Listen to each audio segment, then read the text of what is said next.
Welcome to the St. Thomas More Lynchburg's Homily Podcast. We join Father John Christian as he brings his insight and application to the readings for the fifth Sunday of Easter. We as modern people are often tempted to succumb to the so-called myth of progress, whereby we feel that, well, just because we advance, everything by necessity must get better. And so we tend to view those who came before us as people living in some sort of benighted dark age, just full of barbarism and ignorance. But the truth, of course, is infinitely more complicated and quite different from that what is ultimately a propagandistic narrative. For if we consider the Middle Ages, for instance, it was a time that is often considered by Christian philosophers to be the pinnacle of civilization. Now note, I didn't say the pinnacle of necessarily understanding of natural science or technology, but the pinnacle of civilization, a time when the Christian West, that is Christendom, the entirety of its society was ordered towards faith in Jesus Christ. Now, this isn't to say, of course, that there weren't faults and flaws. There were, of course, sinners then, just as there are now and were before. There would be people who did not follow codes of chivalry, people who did not attend Mass, people who committed crimes and sins. That's always been with us. But at that period in history, all of society was organized, though, around faith in our Lord Jesus Christ. Think of all the Gothic spires pointing to heaven to remind everyone of their ultimate destination, and how the rhythm of the day was punctuated by the bells of the cloisters and the churches and the abbeys and the cathedrals. All things were organized around the liturgy of the church and faith in our Lord Jesus Christ. And so again, when we consider those who came before us in the faith, it's important to give it its due, if you will. For again, while there was barbarism, just as there is today, people were, cavalry charges and death by the sword and arrows and maces and lances, but they couldn't vaporize each other, right? Today, we can go into space, and with that same technology, we can deliver an atomic warhead anywhere on the world. So we advanced, yes, but is it better? That's debatable. For if they could have, would they have? Probably not, because the rules of that society would have said you can't kill innocents. That was one of the chief rules. It should still be in most places. And so when we consider that era in that time, we often, again, we hear the modern propaganda and we hear it just dismissed, again, as some sort of dark age. So between the fall of Rome and the Enlightenment was a period that somehow just needs to be overlooked and forgotten. And it is a tumultuous period, but it's a pivotal period in the history of the world and in the history of our faith. Consider those centuries after the fall of Rome and these Christian kingdoms are being set up. This is the era in which we see the great migrations and invasions. The Northmen came boiling out of Scandinavia into the British Isles and France and down the Danube River, and the Magyars came down from the eastern steppes, sweeping into the Carpathian Basin and conquering all of Central Europe, essentially. It was a time of tumult, and the group I'd like to kind of reflect on for a moment is that latter, those Magyars, these nomadic horsemen that came from the eastern steppes, these nomadic horsemen who were such swift horsemen and archers, and they conquered all of Carpathia, right there to the borders of the Holy Roman Empire, conquering, and again, these are pagan people. The bloodletting was extraordinary. The prayers that were said at those times were things like, "Deliver us, O Lord, from the fury of the Northmen, and deliver us from the arrows of the Magyars," as Christendom was beset by these new peoples coming into contact with something they'd never seen before. And yet, in the midst of that, thinking again of these Magyars, these are the people we today call Hungarians, they, through this interaction and final defeat at the hands of the Holy Roman Empire, began to realize these ways aren't quite right. And within a couple of generations, they began to be baptized. And onto this scene came King Saint Stephen, who was born with a pagan name, but upon baptism was given that name of Stephen that we hear throughout the scriptures, just like today. And what he was able to do was to unite all these warlike pagan tribesmen and his own kinsmen and form them into one cohesive Christian kingdom that became a vibrant piece of Christendom. And what's kind of interesting about the Magyars. If any of you have ever had the chance to go to Central Europe or Hungary, I had the chance to go once. That language is completely hopeless. It is impossible to learn. It is the most unlikely collision of consonants you will ever see. For instance, in most languages, the word police is something similar, right? Police, polizia, polizei. There's always something similar sounding. You get to Hungary and the police are the rendersteg. Completely unintelligible. But that's part of what makes it such a fascinating story, is that these people, these warlike horsemen from the Eurasian steppes, came into contact with Christendom, and after that bloodshed and friction, entered into Christendom through the font of baptism and through the leadership of someone like King Saint Stephen. And so when you go to Budapest, and Hungary is a nation that's been through no small amount of tumult itself, right? It's had its wars with the German-speaking regions and the Slavic-speaking regions. Of course, the Nazi occupation during World War II, and then the Soviet occupation after that. This is a nation that has really been through the ringer.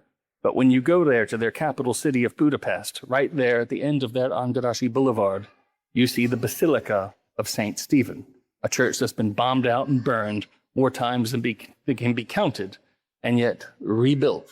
And when you enter into that church, you see a wonderful statue of St. Stephen there in his chainmail coif and his crown and his sword and shield and pointing to heaven. And within this church is his hand, the relic of his hand and the heart of Blessed Karl, the last emperor of the Austro-Hungarian Empire. And on the words in front of that great basilica, there's a simple phrase. I remember being struck by it for when I was wandering around Budapest, unable to read a single sign or to understand anything. There across the front of that basilica was Ego sum via verita et vita. I am the way, the truth, and the life. And it struck me because here is something that I, an English speaker in this foreign land with a language that's closest relative is Finnish, here is something familiar. Here's Roman letters. Here are words. Here is the language of the church as it has stood for thousands of years.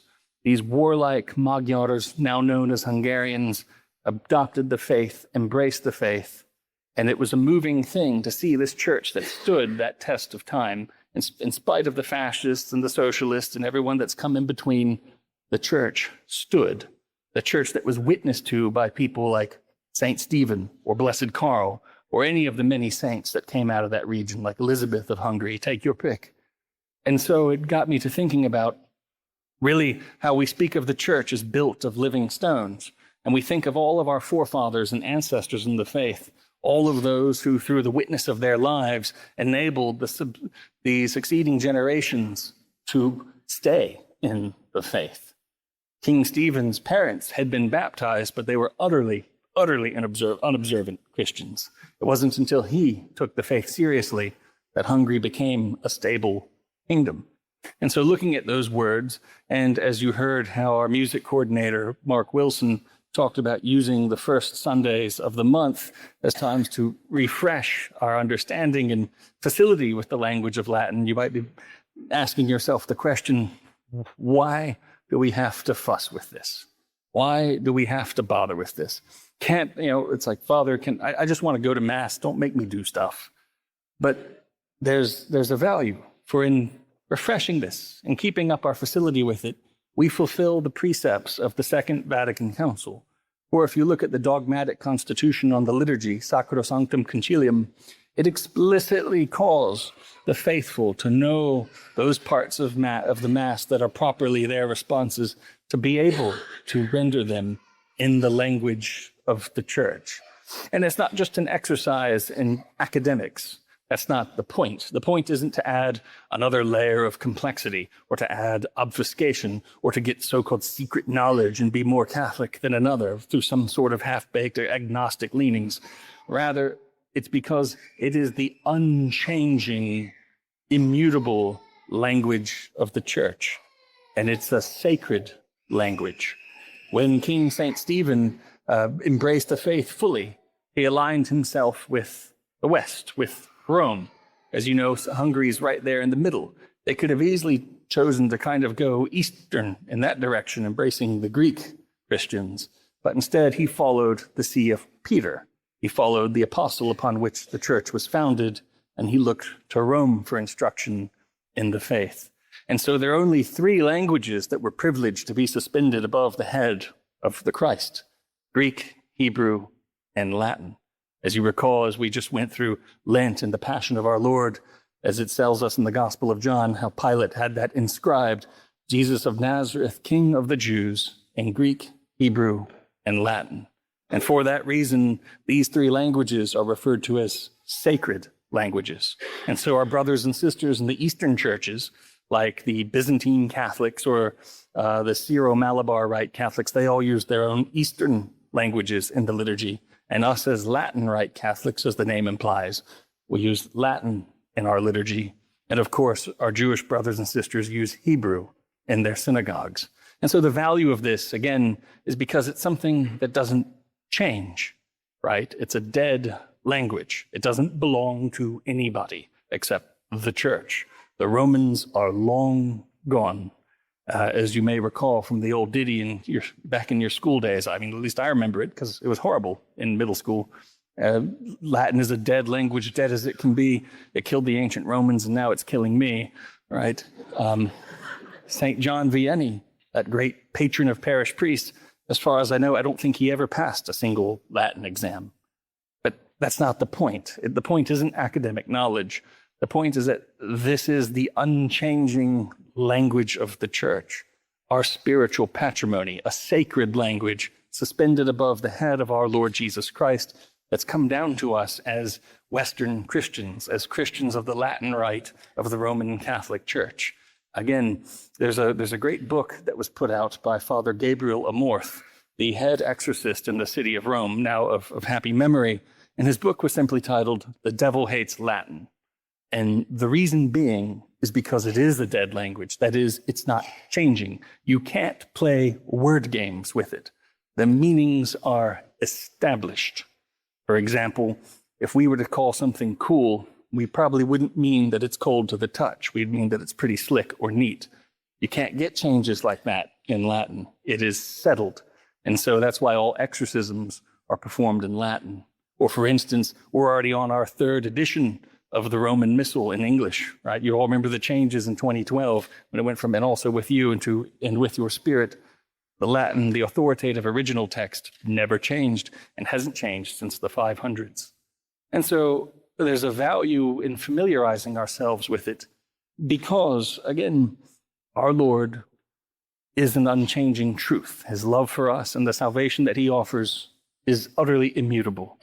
And so a language that is unchanging and immutable, there's a fittingness to that, to have some facility with it. Not all things need to be in it, but to have that facility with it. Because our Lord, as he tells the disciples, "I am the way, the truth, and the life." He himself is the way to the Father. He is the truth of God the Father, and he is the life lived in God the Father. Those ancient Magyar tribesmen who came in heard this and followed it, and created a vibrant kingdom in the great tapestry of the history of the church. And so it is with each and every one of us. Each and every one of us is a living stone that builds up the grand edifice that is the church. And we're stones that are stacked on top of other stones that came before, just like the apostolic pillars and the witness of the disciples and our own parents and our grandparents and our great-great-grandparents and our 8 times great-grandparents. All these living stones that have been piled up to build up the history of the church, this grand edifice making its way through time and space towards eternity. Each and every one of us is a piece of that. And so we do well to remember that our Lord is the way, the truth, and the life, and somebody before us accepted him as the way, the truth, and the life, and thereby handed it on to us. Or maybe some of us here came to it ourselves, but it's because somebody, again, along the way, preserved it, stood for it, and pointed it out to them. It wasn't erased from memory. And so as Christians, it's important that we remember our role in the history of the church, that we are here in this present age, a living stone built atop living stones that will have more living stones put upon us. Let us remind ourselves to be strong, good stones, ones that can bear the load and the burden. For witnessing to the faith is not a simple, easy task. as history shows us, it's not oftentimes not without bloodshed. And so then, as we accept our Lord Jesus Christ as the way, the truth, and the life, this unchanging truth of the faith, let us for our part resolve to stand firm for that unchanging truth and to make use of all of the many treasures and pious practices and wonderful traditions and art and beauty and things of the church, and of course the sacraments. Let us make use of all that Holy Mother Church has to offer us to aid us on that journey towards the salvation of our Lord Jesus Christ, who alone is the way, the truth, and the life. Thank you for tuning in to the St. Thomas More Lynchburg's Homily Podcast. For the daily reading and to learn more about the community of St. Thomas More, please visit our website at www.stmva.org. If you were blessed by our podcast today, please give it a like, a kind review, and share it with a friend. God bless.